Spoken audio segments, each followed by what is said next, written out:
ইরাকের মধ্যে পারমাণবিক বোম আছে, পৃথিবীকে ধ্বংস করে দিবে। ইরান উপর মাথা উঁচু করে আছে, মানে এটা আমাদের গর্ব।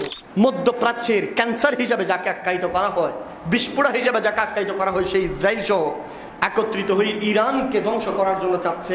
ইরানের ভিতরে ইমাম হুসাইনের মাজার, আব্বাস আলমদারের মাজার, আহলে বাইতের সদস্যদের মাজার ইরানের ভেতরে, আর ইরানের ভিতরে ইমাম গাজালির মাজার, কত বড় বড় দার্শনিকদের মাজার ইরানে।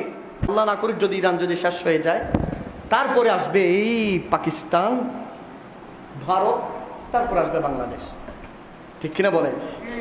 এখন বাংলাদেশ আর যদি ইরান যদি আপনি কম্পেয়ার করেন, এটা কয়েকশো হাজার বছরের উপরে না ইরান।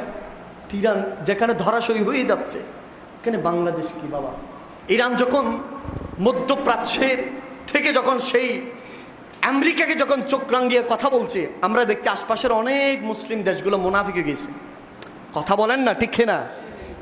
সৌদি আরবিয়া নীরব ভূমিকা, এবং এর পাশে যে সিরিয়া রাষ্ট্র আছে, কথা বলতেছে না।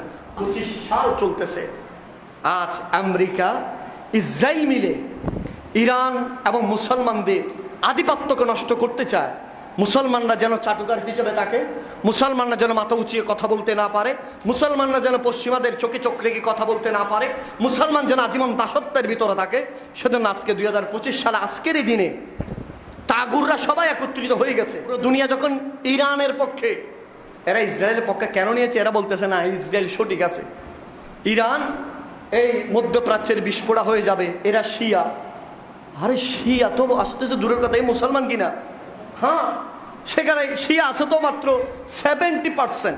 যদি শিয়াও যদি ধরেন ইরানকে, শিয়া আসে কত পার্সেন্ট? 70%।